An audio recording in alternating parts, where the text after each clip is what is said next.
6 p.m. I'm going to go ahead and welcome everybody to our study session this evening. I would like to call the June 12th study session to order, and at this time I'll pass it over to our City Administrator, Jim Clifford. Thank you, Mrs. Mayor Pro Tem. I'll go ahead and go through old business and move right to item number 5, starting with our agenda review. After the agenda review is complete, we'll be going to department details, and we have no focus item for tonight based on the absence of the mayor and at least one council member. So with that, moving into the agenda under old business, we have 3 items to cover.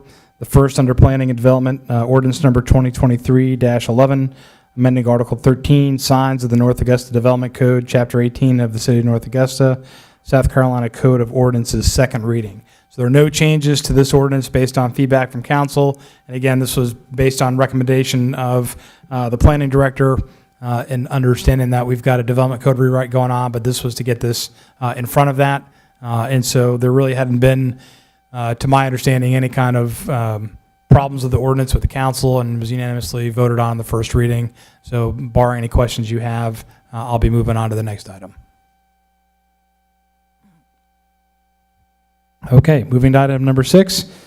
Under Planning and Development, ordinance number 2023-12 to approve the general development plan for the 177.5 plus acre The Hive plan development on the east side of West Martintown Road between Knobcone Avenue and Interstate 20, second reading.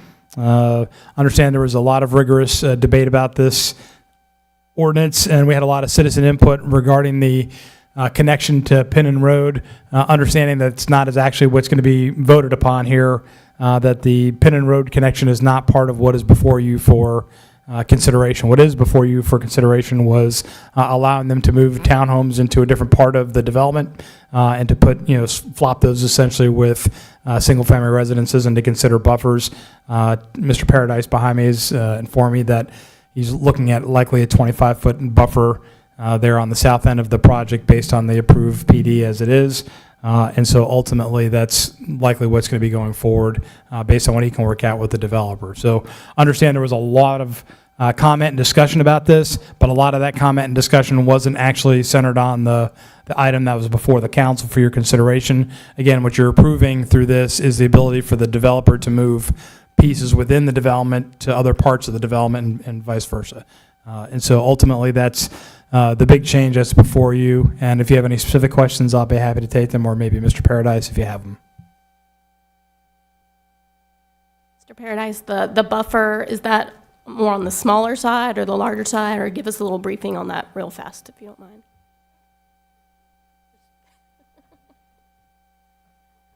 That is next to the highest density buffer that we can have. Talked to the developer the following day, and a 40-foot is going to mess up their footprint a little bit, and he believes there's a 25-foot already planned, so we could fit that in, and he's agreeable to plant some heavier vegetation in there where he needs to make it the substantial buffer. If I may, while we're talking about this, Mr. Toole, I think it was Wellington, if I remember right, that to put the buffer at. And when I wrote the ordinance, I was looking at the lots, and there's a lot of lots on Knobcone that's going to be similarly situated. So trying to interpret what you wanted, I included those parcels on Knobcone for that buffer as well. So if I got it wrong, if you'll just tell me. Okay, thank you, sir.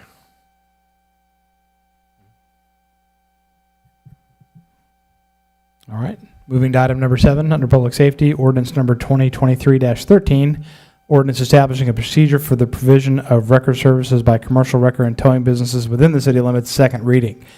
So the major change based on the guidance that we have from council is to go to a week-to-week, or to maintain a week-to-week footprint, if you will, for the ordinance as opposed to call-to-call. So that we will do.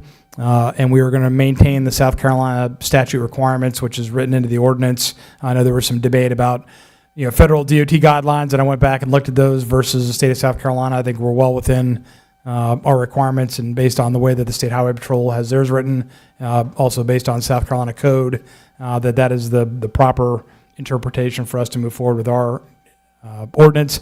Probably doesn't make everybody happy, but I don't think everybody's happy with the current system. So what we're going to do is look at doing the compromises where we can, and I think that's where we can do the compromises going to the week to week. But we will not be putting an arbitrary cap on the number of companies that are eligible to compete. They still have to meet the requirements for State Highway Patrol. Doesn't mean they have to be on the State Highway Patrol roster. Just means they have to meet those requirements to be eligible to be on the State Highway Patrol. And that we'll be able to put them onto week to week. So what we don't know right now is, does that look like 7 record companies? Does that look like 12 record companies? We're really not going to know that until after the ordinance is passed. And then we put this out through a formal bid process for us to be able to evaluate those options. And so I will pause for any questions from council members. Well, this is not a question, well, I guess it is, but matter of fact, after that meeting, we had a record driver come in our garage, and we were talking about it, and he said, Miss Pat, you see that number on it was FC something.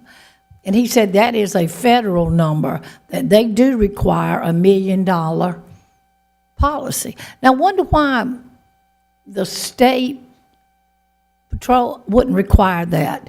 I mean, is that just, I want to be covered by $1 million, or?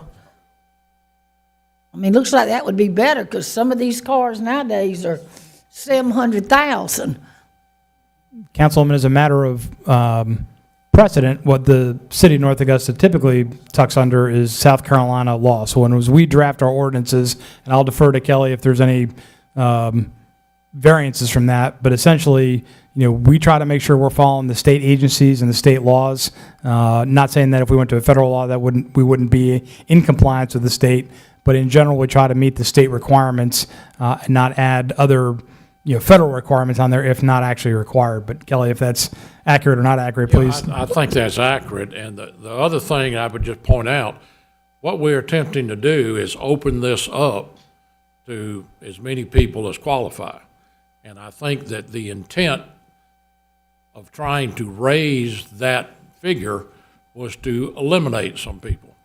And I think that the state law sets forth what the minimum requirements could be. I don't think we've ever had any problem with anything of that nature, and I think to go to the higher figure when it's not required is eliminating some people that may qualify. But that's just help the ones that have it. That's a plus for them. Can I say something, Mr. Clifford? I think also that federal law, and we can go back and check this, but I'm pretty sure this is these people, and I'm talking about the record services that cross state lines, okay? So all our records are going to be in the area of the South Carolina law, which they have to abide by. So if they want to travel to different states and use their records, that's the difference, okay? Does that help? Okay. I think he's talking about the if the tax. So if you intrastate, if you're going to different states, then you've got to have that coverage. That's correct. Because I have to do the same thing. So Okay. if the tax situation might clear it with up. your DOT number. Does anybody know how old that South Carolina law is? I mean, the 300,000 is just, it's really not that much for a commercial. Like I say, my vans, I carry $1 million on my company vans, and I'm sure David does kind of the same. So I was just curious, is this something that was written 20, 30 years ago, or has it been updated? Does anybody know? I have no idea when the law was written, but again, we're held to minimum standards, and that's what the law says. So unless it gets raised by the legislature, then that's where we are. Unless, Kelly, you know something I don't know. I'm not aware of any. Okay. And is our policy similar to kind of Aiken County and our surrounding areas too? Yes, So we ma'am. have other people doing the same? Aiken City, Aiken County. The only difference is we're going week by week, which we're trying to accommodate. So that's the only change that we see. Thank you. All right, subject to any other questions, I'll move to new business. I would note that I've got 2 resolutions that'll be for your consideration. Do not have those in your packets, but I'll just walk you through the 2 that are coming. These should hopefully not be controversial. The first one would be under Finance Resolution number 2023-21, authorizing a lease agreement between the City of North Augusta and Lamar Advertising Company. The city has 2 billboards or billboards on city property that have been grandfathered in from the sign ordinance, the billboard ordinance. And so ultimately, one of those billboards is on Interstate 20 eastbound. It currently has an advertisement for the standalone emergency department there at exit 5. And there's another one that's over by the crossing over from Augusta over the bridge near the 5th Street Bridge on the Aiken-Augusta Highway. And so there was a previous 10-year lease between the city and Lamar Advertising where we basically get revenue from those billboards. Kelly was in dialogue with the Lamar folks, and based on his legal advice, what we'll be presenting is a 4-year lease, not a 10-year lease, with some updated pricing information for the council to consider. And Kelly, if you have anything else you want to add. Yeah, if I can add the update as of today, I got an email this afternoon from Lamar on one of the leases, taking the position that it required that we had not renewed it. It was expiring, and it had a provision in it that it would be a year-to-year on the same as before. I got back in touch with them to get a copy, and got a copy of the original lease that was done in 2002, and it does have that provision.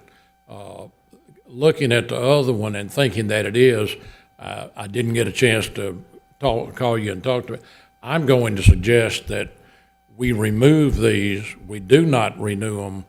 Let them do the year-to-year renewal, because what I was able to negotiate, they originally sent us 20-year leases that they wanted us to enter into, and I told them we couldn't do that, and they did work. We were supposedly, I couldn't understand how it was at the same dollar figure that it was in 2002. They offered to add, well, it's going to stay at the same level, but the market, they say, is based upon 25 or 26% of what they get for a billboard, what they get per month. And so they were suggesting the 4-year term with that provision in there. My suggestion is to give us a little more time to really find out what the market is and what we want to do with these. I would suggest we let them just go ahead and renew for the 1 year at the figure they are now. We weren't really getting anything more, and between now and next year, we can look into it and make sure that we have all the information we need to properly negotiate a new lease. So my suggestion is going to be we remove these. I notify the people that we'll just let them renew the year-to-year. And if they choose for some reason not to do that, I'm not overly concerned about that. But then we will talk with them next year. I think it provides, if you're not going to renew, you're supposed to give notice 60 days prior to the expiration. And of course, they didn't give us a notice of not renewing either. So the simple answer is I'm going to suggest that we remove this next week and not enter into new leases. Now, how do you, and Tommy, how do we grandfather? I thought once you grandfather somebody in, they're there for life. And then if they decide I'm going to sell Lamar to Kelly's ear. Well, no, if I can explain to you. Yeah, explain that to me. If somebody, not the city, had a billboard out there, their grandfather, all right, the owner. See, Lamar doesn't own, well, they lease the billboard sites. And so when you're talking about grandfathering, you'd be talking about the owner who has that billboard site, and they would be grandfathered in. We own these sites. It's up to us whether the billboards stay there or don't stay there. And at this point, the issue is what the price is that we get for them. So, nothing's really going to change right now because they'll be exactly the same as they've been for the last 20 years, I guess.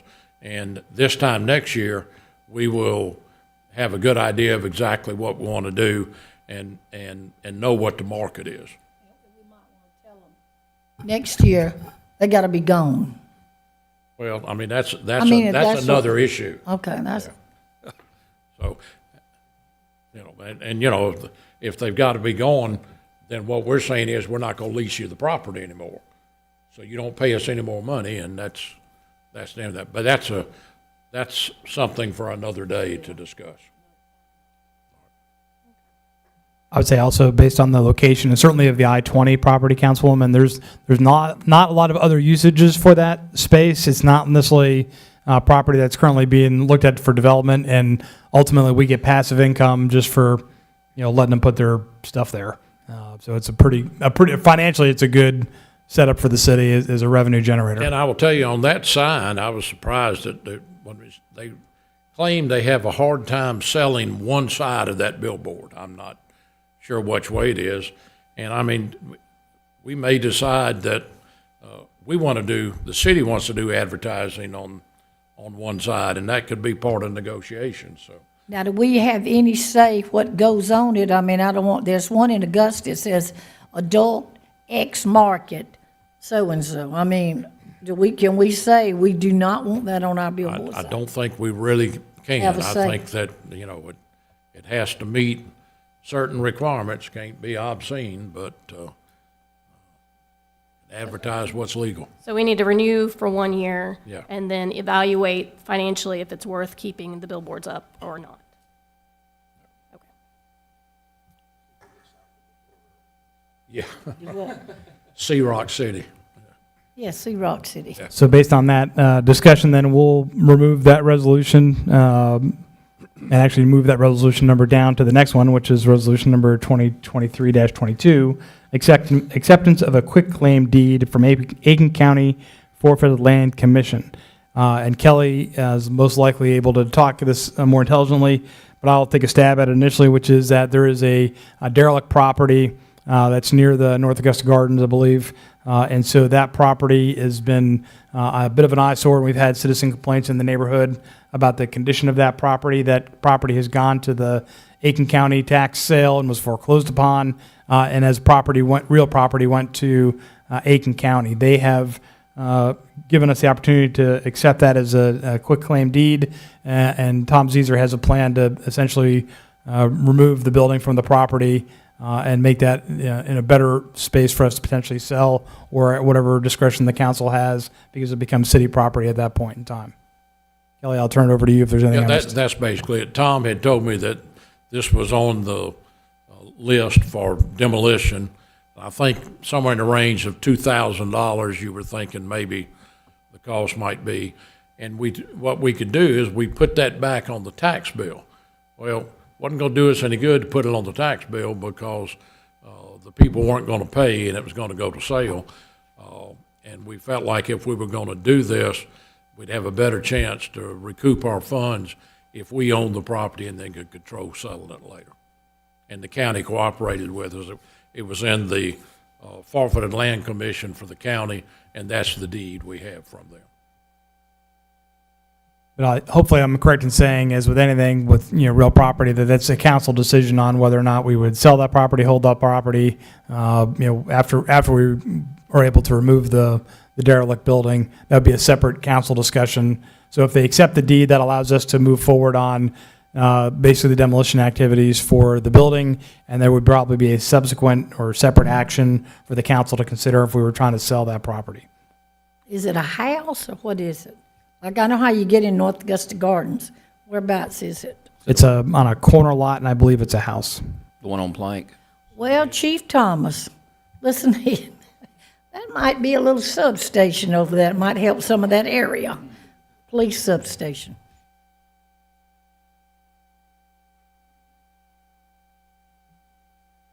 I'll pause for any other questions on that item. Nothing heard? Okay, well, that concludes the agenda review, and so I'm going to go ahead and move into department details. And Tara's stepping in today and going to run for finance.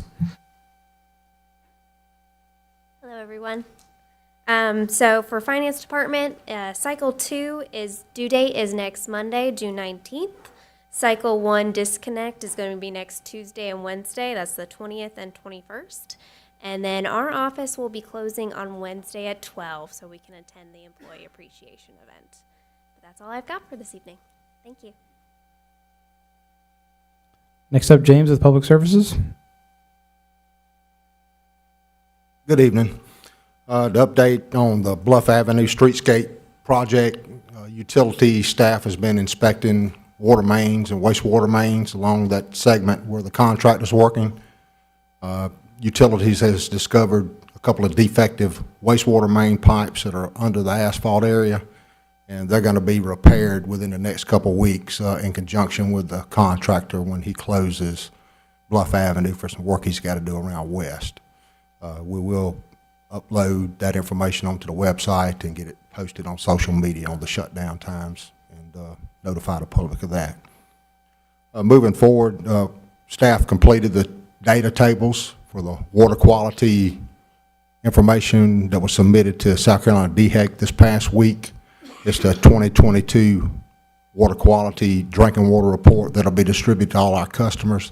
We anticipate the delivery time will be in July. We had a good report that we submitted to DHEC for review and their approval, and everything went well. So we got good water quality reports that we're going to submit to our customers.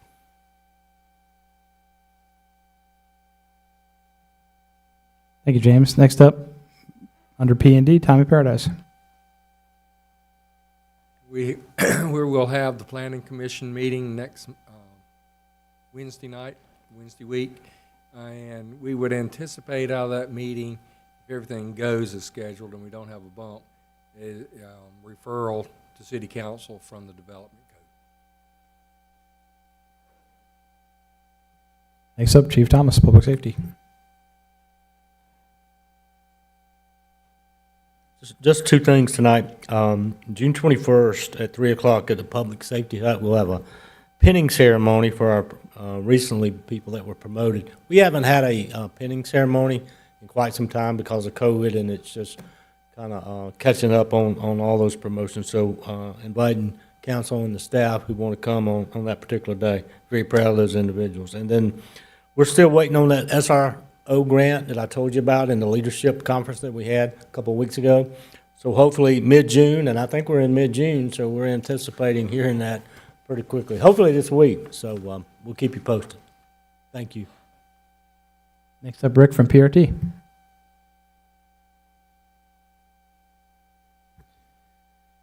In case you weren't in town, on Friday we had the splash day, had a great crowd out there, and on Saturday on the Greenway from about 10 to 1, we had approximately 1,000 cyclists with the bike ride across Georgia. Pretty cool event Saturday, and I think it went off without any bad problems.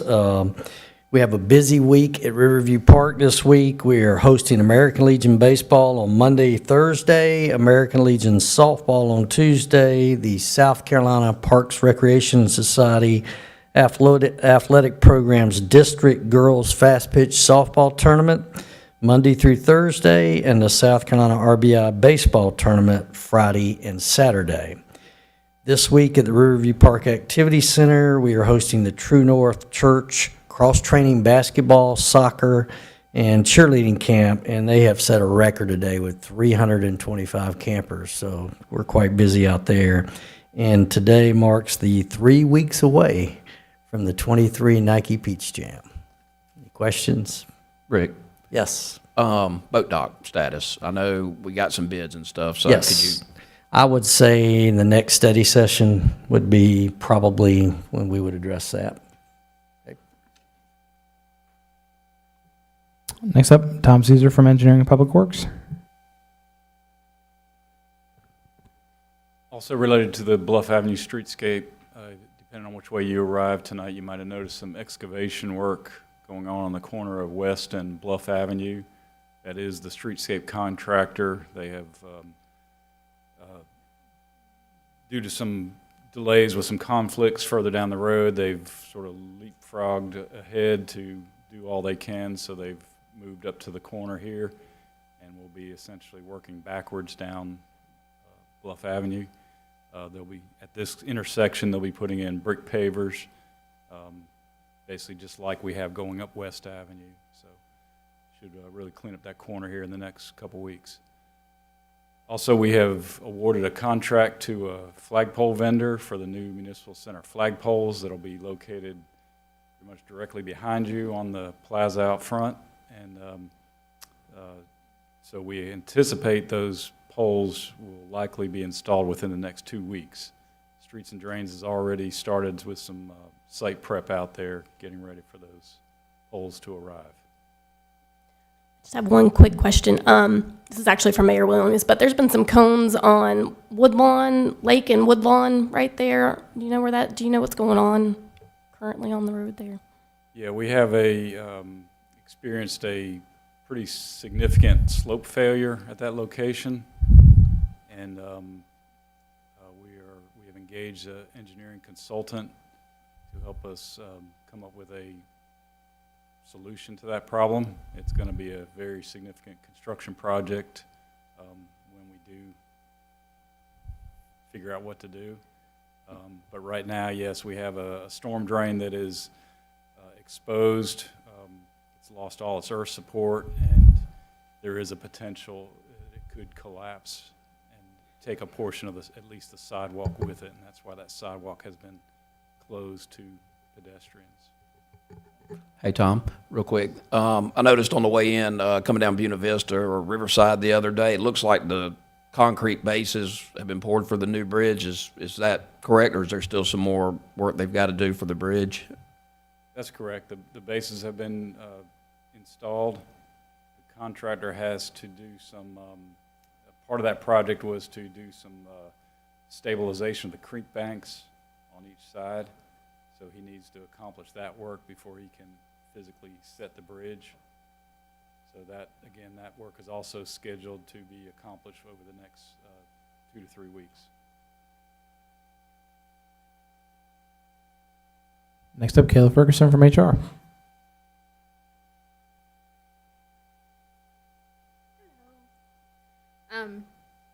Just a heads up, our employee appreciation event is on Wednesday at the Green Jacket Stadium. Of course, you all are invited. You're all welcome to come.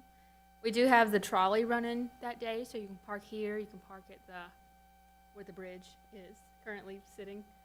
The trolley will bring you to the game as well. So come if you can. The game starts at 12:05, but we can get in at like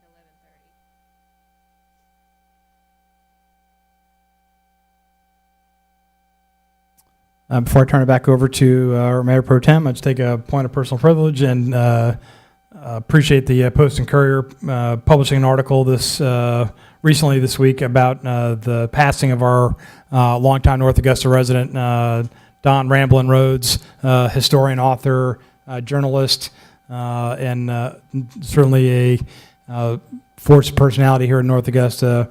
Has passed away. I do not have funeral details other than that it will be at Posey's Funeral Home.